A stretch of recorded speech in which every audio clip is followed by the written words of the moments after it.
Every year, particularly at this time, Sir Matt Busby bears a very personal grief, a grief that paradoxically touches the lives of many people. Sir Matt is 78 years old. For 30 of those years, he has carried the scars, both mental and physical, of a tragic air crash that claimed 23 lives, 8 of them players of his beloved Busby Babes. A disaster in which he nearly lost his own life. A disaster that shattered his dream. It's a very sad time. It's a very sad time for me, because it's a situation and a position and a way that I will never forget. I think the whole scene of the tragedy is a bad memory all throughout, because it concerns quite a number of people, and a lot of people who I had a great respect for and regard for.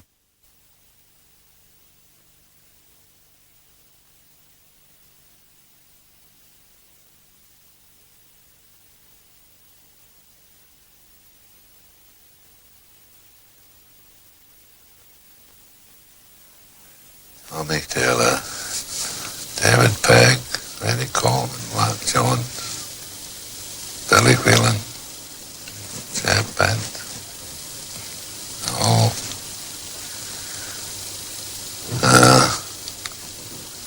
Tragic loss for them.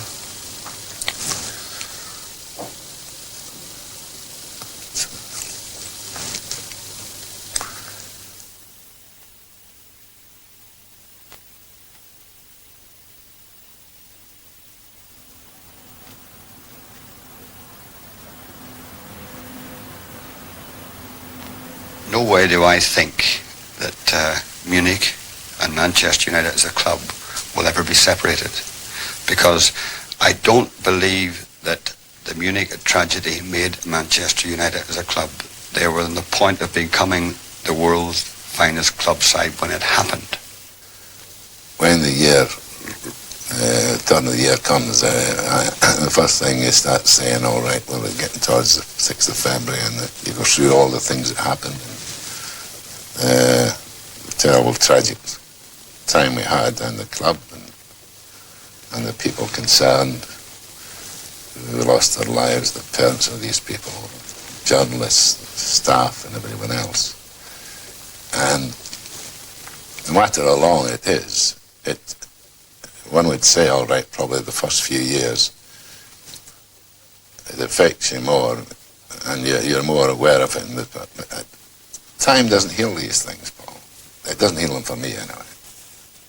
I think, and maybe I'm not trying to be clever when I say it, I think he was fortunate in the fact that at the time and around the time, for quite some time, he was in no position to realize what had actually happened. And I believe that that maybe saved a lot of suffering.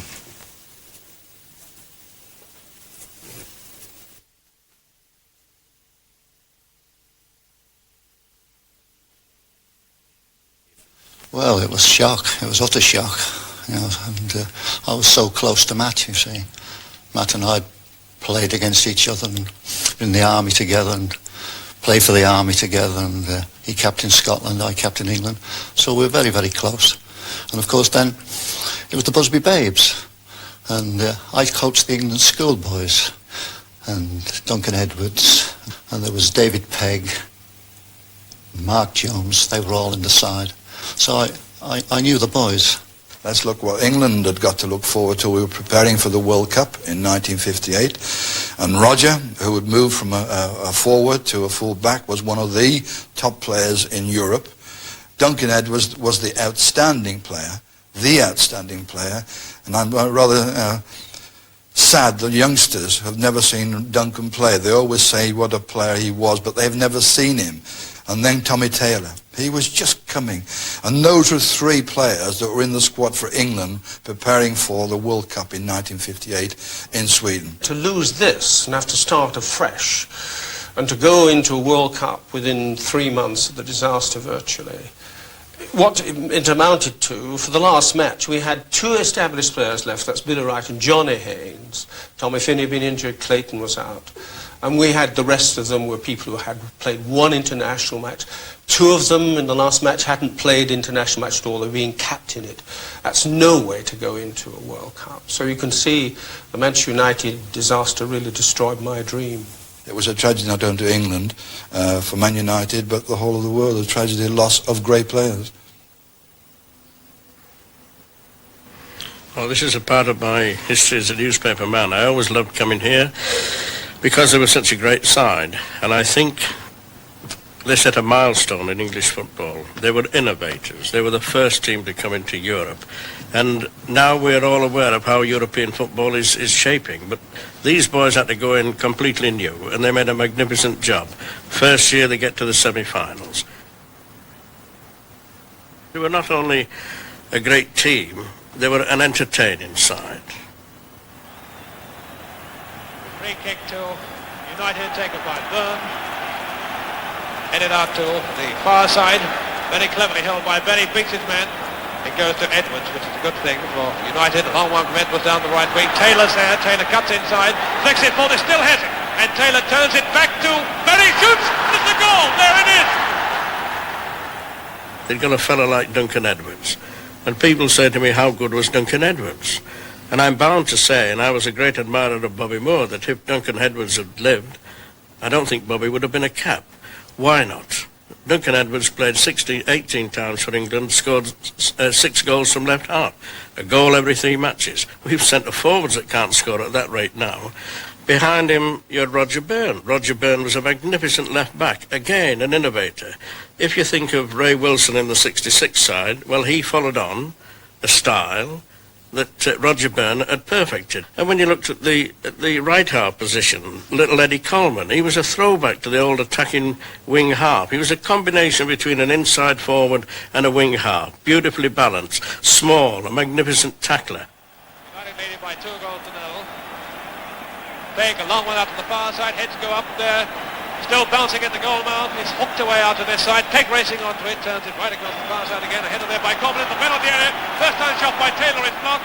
And then you look at the forward line, Tommy Taylor. Leave outside Lawton, and you have Lofthouse and Tommy Taylor. And probably Tommy would just have the edge on Nat even as a header of the ball. A fellow like Bobby Charlton, he couldn't get in the side. He wasn't a regular in the side. You had Liam Whelan on the ball, a magnificent player on the ball. You'd got Johnny Berry on the right wing. The only reason he never played regularly for England was there were 2 men by the name of Finney and Matthews. At outside left, David Pegg was, I think, just on the verge of becoming England's regular outside left. Mark Jones. You see, Mark Jones was a schoolboy international centre-half, and he was the kind of player that you'd have to knock him down to get past him. And at the same time, you see, Matt Busby also had Jack Blanchflower. We all call him the best footballing centre-half in all the 4 countries. Jeff Bent. You see, Jeff Bent was really understudy for Roger Byrne, but he would have walked into any other side. He was a marvellously skillful player. And it was just one of the points of the Busby Babes, as we called him in those days, that they had so many players to pick from.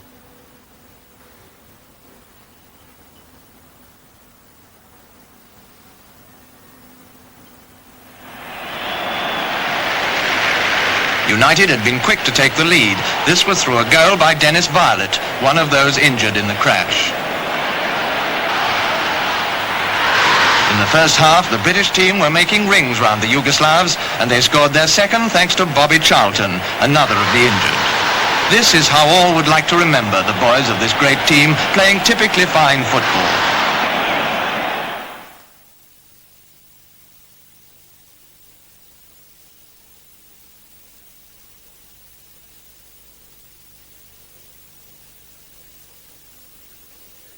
Everybody was quite happy. You know, that okay, it was very, very bad weather, but all we wanted to do was to get home and tell our wives and families about what a great game we'd seen and happy to be back and bring in our presents.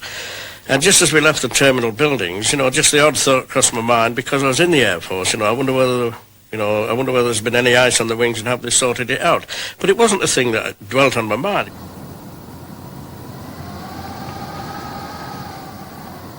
It had started to snow a little, When we came back out for our first attempted takeoff, we were leaving footprints in the snow on the first attempt, or before the first attempt, as we climbed back onto the aeroplane again.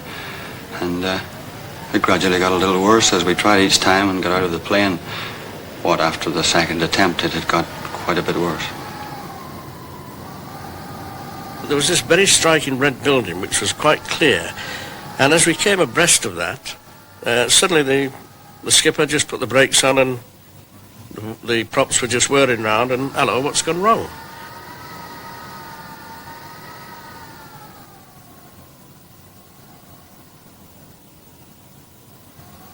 We made 2 attempts before the fatal run, and on both of these occasions we had this boost surging, which was not terribly serious, but it was something that one ought to really do something about. And I abandoned the first takeoff and got permission to turn round on the runway and make another attempt. And this fault came out again, and at that stage I decided to go back to the tarmac to discuss it with the engineer. We set off out to the plane. I had a Rolleiflex camera with me and nipped in front of the queue to take a picture of the boys boarding the plane. Duncan Edwards quipped to remark, another scoop. And I thought, well, it's just another delay if it's just another picture of United delayed. When we boarded the aircraft in Belgrade, I found all my press colleagues had already settled themselves in the tail. Frank Swift was on this side, Henry Rose, George Follows on that side, I believe. And you see, we always flew together. We were always a happy party. But for some reason that day I thought I'd move forward. And that was a decision that saved my life. I moved to the forward part of the aircraft because there was more room here, and also because the seats were facing the rear. And there was a lot of argument at the time that they were the safest seats, and there had been an air crash at Cardiff with a rugby team where only one person survived. And it was with that sort of indecision that I moved there, but in fact it was a happy decision. And here opposite me was Harry Gregg. Now I understand that Harry was going to play cards, but in fact he wanted to play with Yugoslav money, and the other boys wanted to play with sterling, and he just said, oh, well, I'm a bit tired, and he sat there. It was a lucky decision for him. Matt, as I recall, was on this side of the plane, just further down amidships. Here was my colleague, Peter Howard, the Daily Mail photographer, and his colleague, the telegraphist, and behind me there was Mrs. Lucic and her baby. And really, between Belgrade and Munich, I was so bored sitting on my own that I actually moved into the rear of the plane to talk to my friends. We were such a happy group. But anyway, on the vital runs, this is where I was sitting. This is how it was on the third tragic run. I fastened myself in, and we set off down the runway, roaring away. And as I looked out, I could see the red building where we'd stopped on the first 2 runs. And as I looked in that direction towards the wheels, I couldn't see whether they were off the ground, and I leaned forward and shouted to Bobby Charlton and to Dennis Weiler, have the wheels gone up? There was no reply. And at that moment I thought, I'll see for myself. Turned, and that was the one moment of fear, because I could see the perimeter fence apparently rushing towards us. And as I turned again in my seat, I got a terrific blow just behind my left ear, and I could feel my senses slipping away. There was a terrific bang at that moment, and as I turned like that, I could see the bulkhead caving in, and there were suitcases flying all over the place. And then as I was trying to clear my head, I couldn't breathe. And then mercifully, my eyes closed. And by that time, of course, we were through the perimeter fence. The air hostess announced that we were about to make the third attempt and that lunch would be served immediately we were airborne. At that stage, I thought everyone on the aeroplane was afraid. There's no doubt about it. Everyone on the aeroplane was afraid at that time, and no one was courageous enough, I don't know what you suppose you call it, moral courage, to stand up and say, I'm not going. And I feel myself, if anyone had stood up and said, I'm not going, I feel no one would have gone. And I think it was about the speed of 85 knots that one of the engines started playing up again. And after a very short period, we overcame this boost surging and continued our takeoff. I sat down very low in my seat, thinking if the belly of this thing does go up, we hit the roof, at least the seat saves my head. So I got down low for this reason, put my feet up on the chair in front of me. And let's say I prepared myself for what I thought might happen. I was calling out the speeds as we achieved them, and we got to that point on the runway, which we know as V1, which I suppose you might say is the point of no return. And I called V1, and that was the critical point. We were committed for takeoff. I watched the wheels lock and I knew he was braking again, so I braced myself. And at this point, the aircraft ceased to accelerate. And I saw the speed drop off from 117 in 2 stages, down to 112 and then to 106. And then Captain Raymond called out, "Christ, we won't make it." And I remember thinking to myself at the time, Christ, I'm going to get killed. And I've just made the big time. I'll never see my family again, and I won't see my parents. I remember thinking, I'm going to get killed in Germany. I can't speak German. The runway disappeared, and Bobby Charlton was sat next to me, and I said, "Bob," I said, "I think we're going to crash." He said, "Just relax." And there was a couple of minor sort of bumps, and then there was this bang, and the next thing was I was flying through the air, and after that it was very black. As everything was in blackness and I couldn't understand this, and I thought I was dead. And I thought, well, I must be in hell because everything's black. And then I asked Bob, I said, "Have we crashed, Bob?"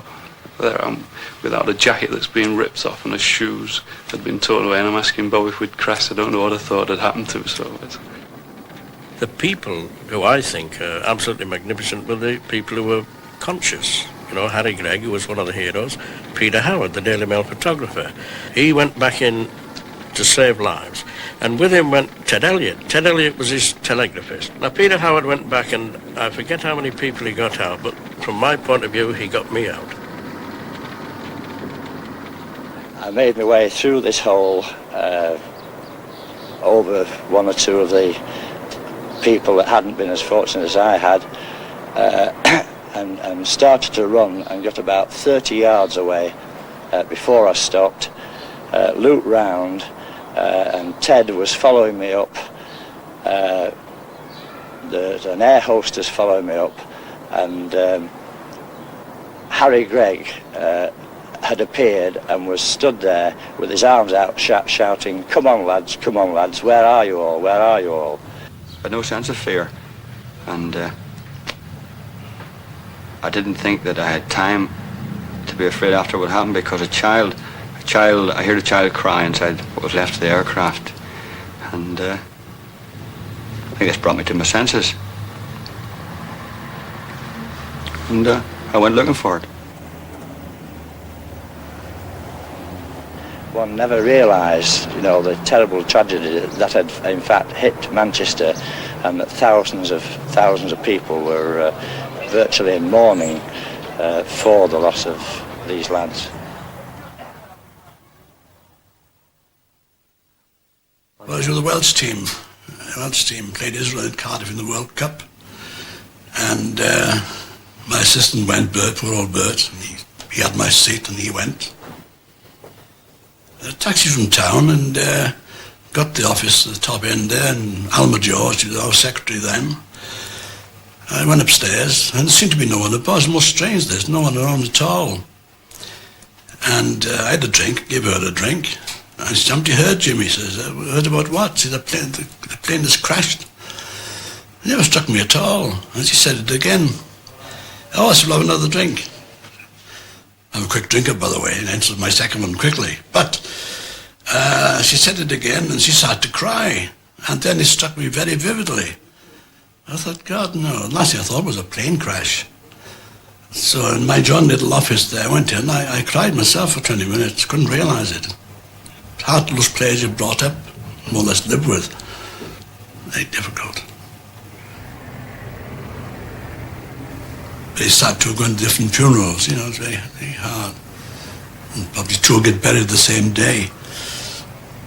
You know, people everywhere, you know, inside and offices, and outside particularly.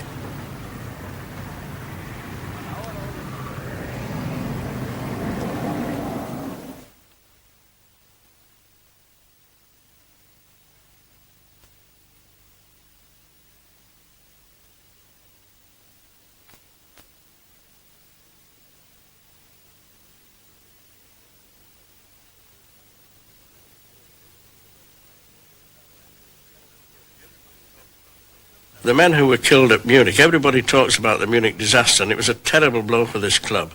And sometimes people forget the terrible blow it was for journalism. You're speaking about some of the greatest journalists I personally have ever met. If you take Donny Davis of The Guardian, well, he was a great broadcaster, and he didn't just write a report. He had been an amateur international and a county cricket player. He not only wrote with knowledge, technical knowledge, but he was an essayist. Then you got Henry Rose of the Daily Express. Henry Rose was a great populist. He always used to say, people who follow sport want an argument. They want a discussion. So therefore, I'm there. Let's find out what the person in the 4-ale bar is arguing about, and I will provide it. You'd got George Follows of the Daily Herald. George Follows was a magnificent writer. He could have gone to Oxford, and he was just on the verge of going to Fleet Street. And I'm in no doubt at all that he would have ended up the best sports writer I've ever known.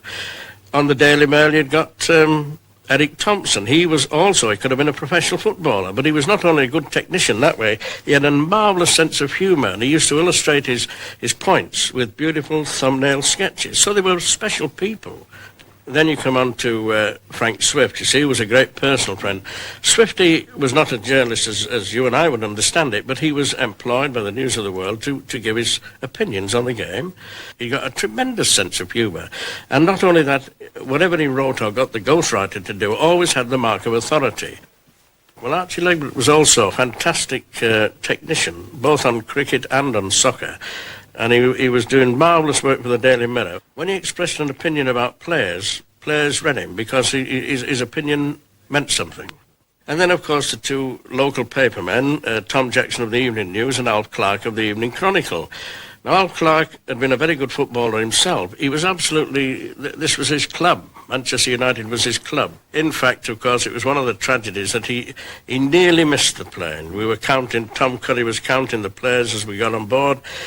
And there were a man short, and then suddenly a jeep came up, and it was dear Alf in the jeep. He'd been phoning the paper here in Manchester to tell him that we were held up, and everybody was pulling his leg, and of course, within a minute, Alf was dead.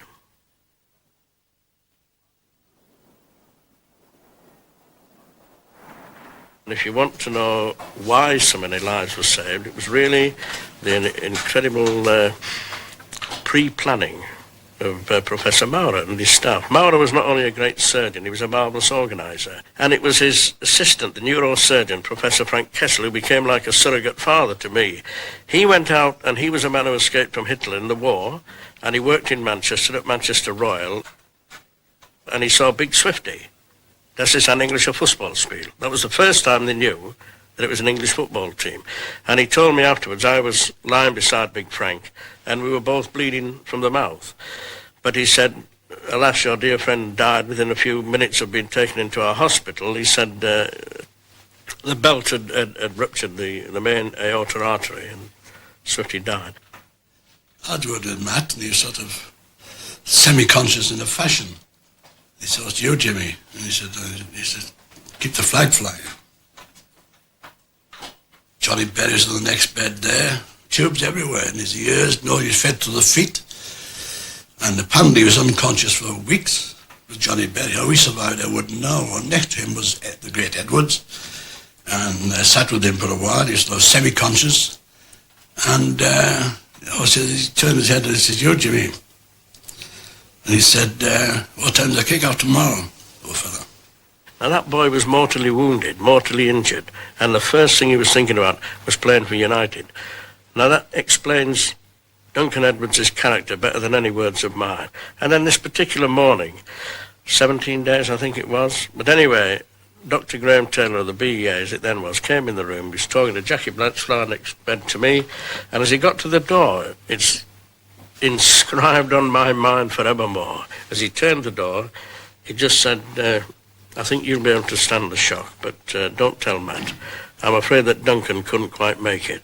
He died early this morning. Now, when he said that, that was the first time I thought, I can't live. If Duncan Edwards can't survive, how can I survive? Selfish attitude. And I felt as though I was going straight through the bed. And then Jackie was shouting, you know, he was crying. And I said, there's no use, Jackie, he's gone. You've got to get yourself well, son. I heard someone say Duncan Edwards had died. I knew something terrible had happened. My wife, who was there, I said to her, you have to tell me what has happened. This is making me worse. So when I went through the names, she either nodded her head or left her head like that, which meant that one was saved, the other was dead.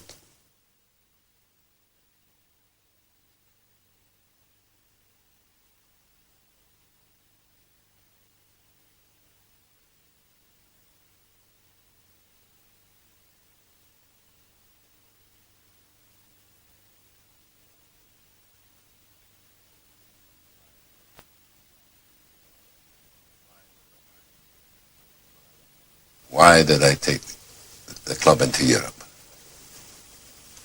Why would you go on a plane?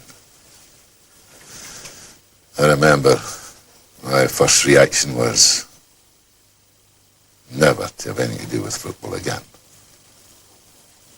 And this was my mind in my mind. And my wife one again come along one of these days and said, if these boys had their say that has passed on, they would want you to carry on. No one realizes I went through hell, come back, and I had no one to talk to, really. Plenty of people around, but I'm talking at mile 11 in soccer. I had to find a team of 11. We played Sheffield Wednesday first at Old Trafford. Sheffield team were in, obviously, in the programme, but when I was Manchester United, there was no names at all. Because the team, we didn't know what the team would be, and etc., etc. But they locked the gate, there were 66,000 here on the ground. The enthusiasm was terrific, terrific. Billy Fuchs wins the toss for Manchester United against Sheffield Wednesday. And it's the most dramatic game Busby's Babes have ever played. Wednesday and the striped shirts kick off.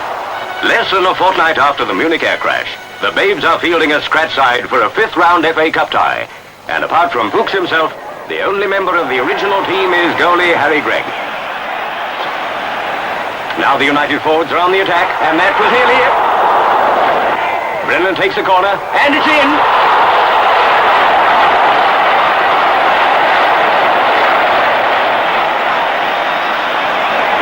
Shot rebounds, but Seamus Brennan's there to land a beauty. 20-year-old Brennan was only included a few hours before the match, his first big game ever, and he scored 2 goals. 17-year-old Mark Pearson has the ball. Alec Dawson's ready to receive, and there's number 3.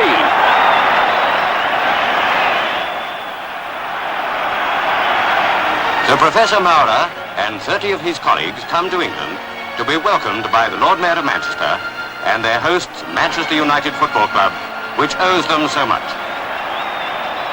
Ladies and gentlemen, I'm speaking from my bed in the Iser Hospital in Munich, where I have been since the tragic accident of just over a month ago. You will be glad, I'm sure, to know that the remaining players here and myself are now considered out of danger. And this can be attributed to the wonderful treatment and attention given us by Professor Maurer and his wonderful staff who are with you today as guests of the club. I got the stage, I was in a way, I was terrified to come and look at the ground and feel the people. at that time.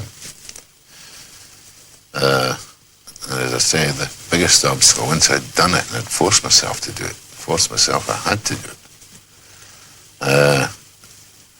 there was a sudden relief for me.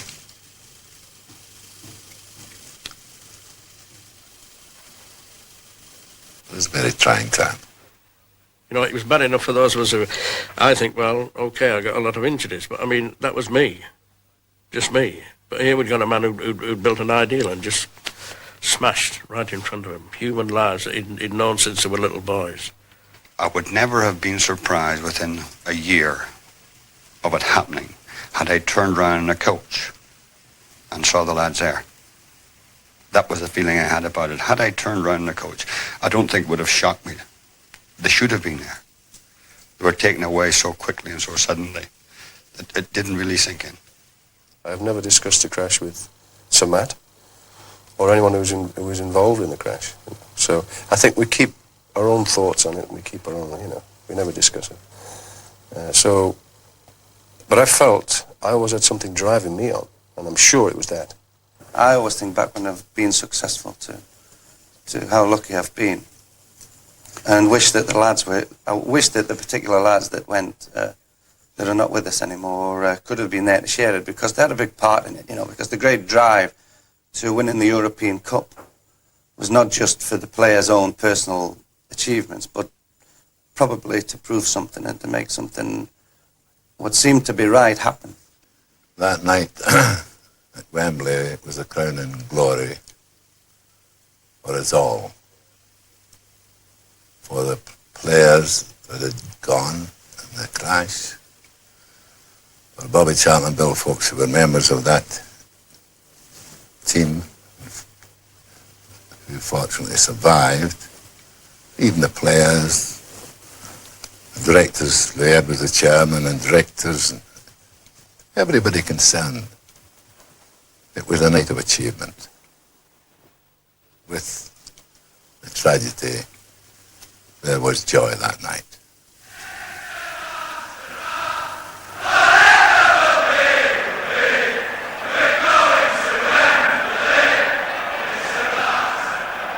They were still only boys, really. Most of them killed at 21 years of age.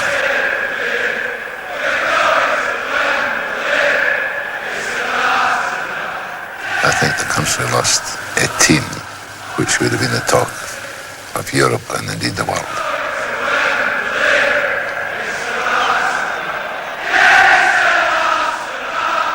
Certain times it comes back to me. I think that'll live with me all my life.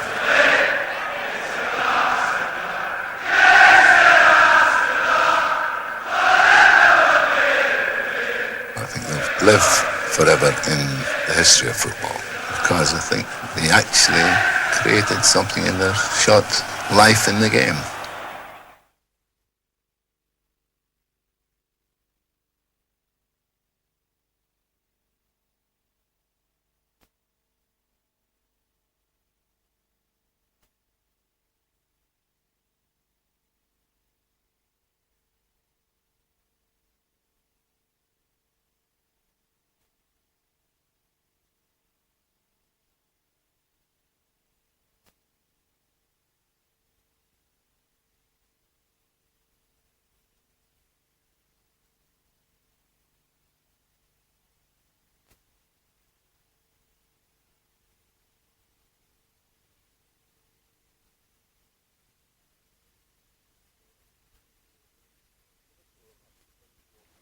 Liverpool have had the post-war greatness, but I suppose you might reflect at times that that would have been Manchester United.